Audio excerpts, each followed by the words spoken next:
Assalamualaikum warahmatullahi wabarakatuh. Apa kabar Ananda semuanya? Berjumpa lagi dalam mata pelajaran IPS. Kali ini akan Ibu sampaikan materi tentang kondisi alam Indonesia. Adapun tujuan pembelajaran materi ini, 1. Menjelaskan kondisi alam Indonesia. 2. Menjelaskan keragaman flora dan fauna di Indonesia. Kondisi alam Indonesia. Alam Indonesia dikenal sangat indah dan kaya akan berbagai sumber daya alamnya. Tidak heran jika banyak wisatawan dari berbagai dunia tertarik dan datang ke Indonesia. Kegiatan pariwisata pun berkembang di sejumlah wilayah seperti Bali, Yogyakarta, Lombok, dan lain-lain, sehingga mendatangkan keuntungan ekonomi yang tidak sedikit. Jika memungkinkan, berwisatalah ke daerah wisata di Indonesia sebelum berwisata ke negara lain. Lihatlah indahnya pemandangan yang Tuhan telah berikan pada kita semua berupa hutan, sungai, danau, gunung, dan pegunungan yang tampak mempesona. Banyak negara yang sebagian wilayahnya hanya berupa padang pasir, hamparan lapisan es, padang rumput, dan lain-lain. Keadaan alam Indonesia dapat dikelompokkan menjadi dua bagian.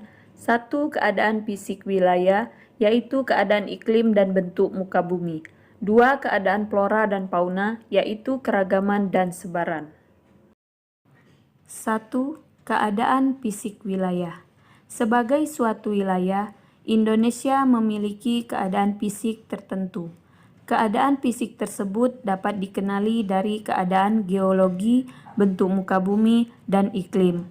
Keadaan fisik akan mempengaruhi corak atau karakteristik kehidupan makhluk hidup yang tinggal di atasnya. A. Kondisi geologi Indonesia.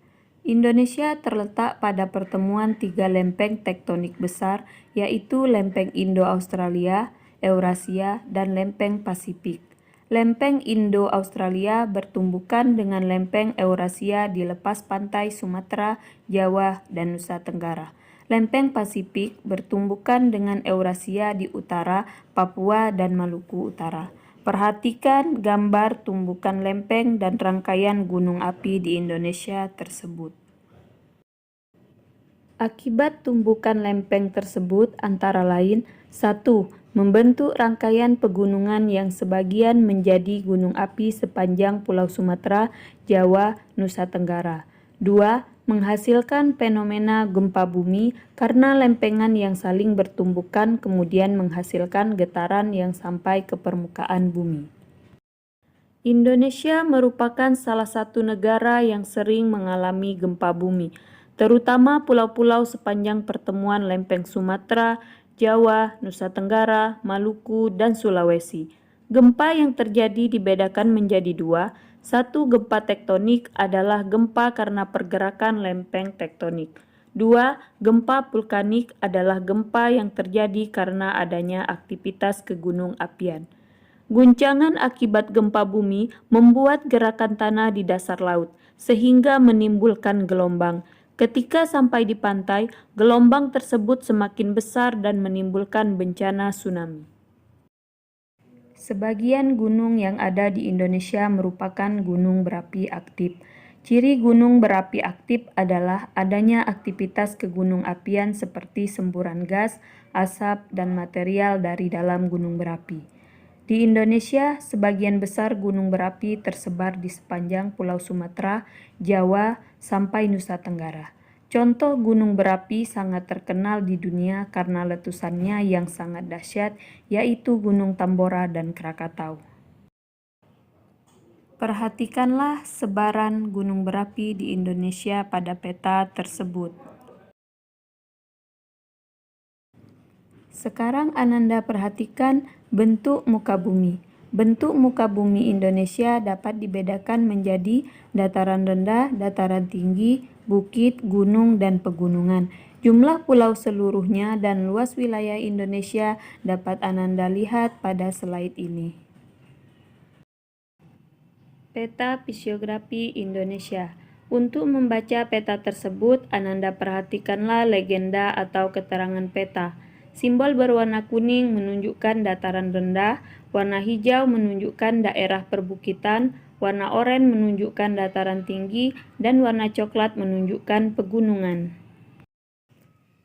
Selanjutnya, kondisi iklim Indonesia.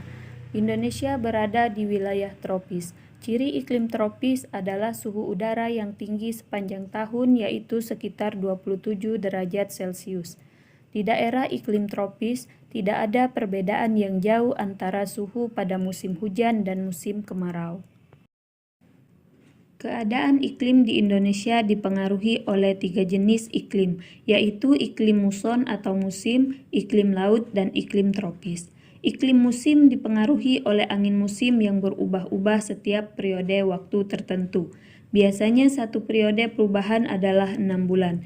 Iklim tropis terjadi karena Indonesia berada di daerah tropis. Suhu yang tinggi mengakibatkan penguapan yang tinggi dan berpotensi untuk terjadinya hujan. Iklim laut terjadi karena Indonesia memiliki wilayah laut yang luas, sehingga banyak menimbulkan penguapan dan akhirnya mengakibatkan terjadinya hujan.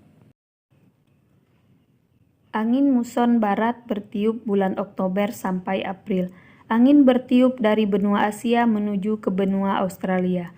Angin yang dibawa dari Asia ke Australia akan melewati jalur Samudra Hindia di selatan barat Indonesia, sehingga angin tersebut mengandung banyak uap air yang menyebabkan pada bulan Oktober sampai April di Indonesia terjadi musim hujan. Angin musim timur bertiup setiap bulan Mei hingga September.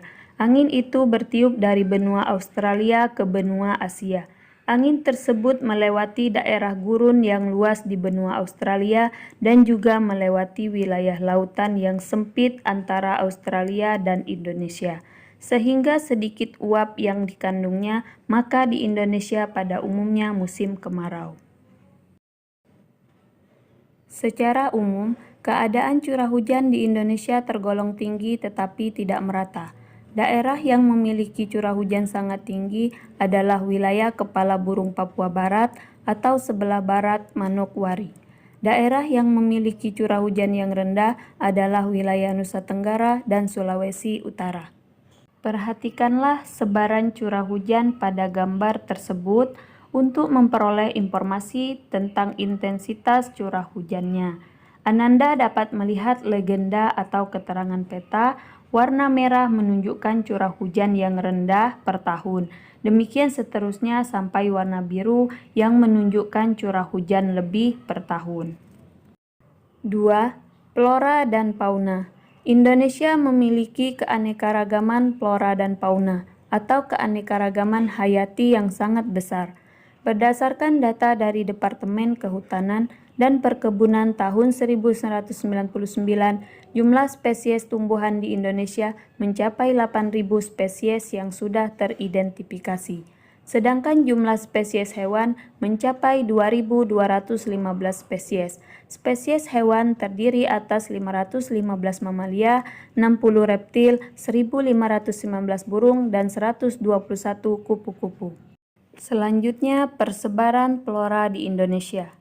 Flora di Indonesia dibedakan menjadi 2, yaitu Indo-Malayan dan Indo-Australia. Indo-Malayan meliputi kawasan Indonesia Barat yaitu Pulau Sumatera, Kalimantan, Jawa, dan Bali. Indo-Australia meliputi kawasan Indonesia Timur yaitu Pulau Sulawesi, Nusa Tenggara, Maluku, dan Papua. Selanjutnya, flora Indonesia bagian barat atau Asiatis. Jenis flora antara lain karet, kapur barus, kemenyan, meranti, tanaman lumut, paku, mahoni, damar, dan lain-lain.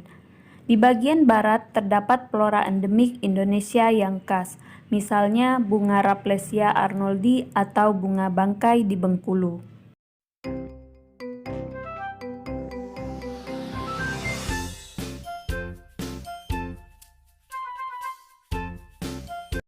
Selanjutnya, flora Indonesia bagian tengah atau peralihan. Flora tipe peralihan banyak didominasi oleh hutan pegunungan, hutan sabana, dan stepa tropis. Jenis flora seperti eboni, anggrek, cendana, gaharu, dan lain-lain. Wilayah Indonesia Tengah meliputi Pulau Sulawesi dan Pulau Nusa Tenggara. Flora endemik Indonesia Tengah antara lain eboni dan gaharu.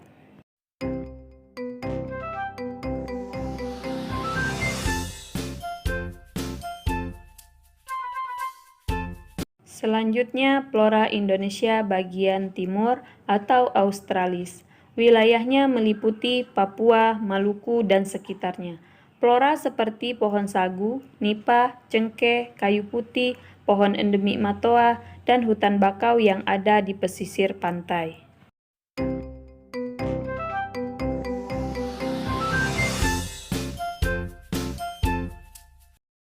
Ananda perhatikan perbandingan karakteristik flora yang ada di Indonesia Barat dan Indonesia Timur. Persebaran fauna di Indonesia. Fauna Indonesia dapat dikelompokkan menjadi fauna bagian barat, tengah, dan timur. Garis yang memisahkan fauna Indonesia bagian barat dengan tengah dinamakan garis Wallace, sedangkan garis yang memisahkan fauna Indonesia bagian tengah dan timur dinamakan garis Weber. Perhatikan pembagian wilayah sebaran fauna di Indonesia. Garis Wallace membatasi wilayah sebaran fauna Indonesia Barat dan Tengah, sedangkan garis Weber membatasi wilayah sebaran fauna Indonesia Tengah dan Timur. 1. Fauna Indonesia bagian barat. Terdapat mamalia ukuran besar seperti gajah, macan, tapir, badak bercula satu, banteng, kerbau, rusa, babi hutan, orangutan, monyet, bakanta, dan lain-lain. Terdapat reptil seperti ular, buaya, tokek, kadal, biawak, bunglon, kura-kura, dan terenggiling. Berbagai jenis burung diantaranya burung hantu, gagak, jalak, elang, merak, kutilang, dan berbagai macam unggas. Berbagai macam ikan air tawar seperti pesut atau sejenis lumba-lumba di Sungai Mahakam. 2. Fauna bagian tengah. Fauna yang menghuni wilayah ini antara lain babi rusa, anoa, ikan duyung, kuskus, monyet hitam, kuda, sapi, monyet sabah, beruang, terasius, dan banteng. Selain itu terdapat pula reptil, amfibia, dan berbagai jenis burung. Reptil yang terdapat di wilayah ini diantaranya biawak, komodo, buaya, dan ular.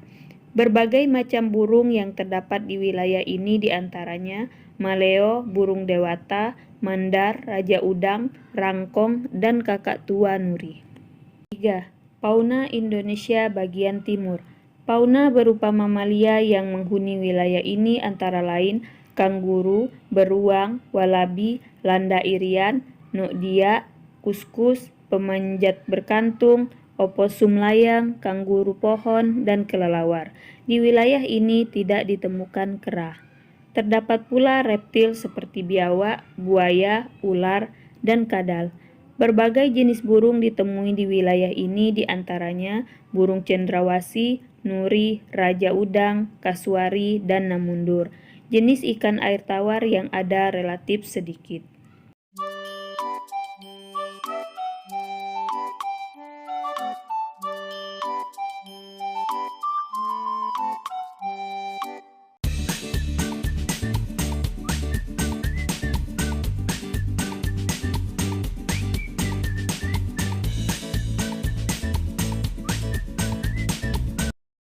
Demikianlah penyampaian materi IPS hari ini. Terima kasih untuk Ananda yang selalu menyimak materi pembelajaran dengan baik.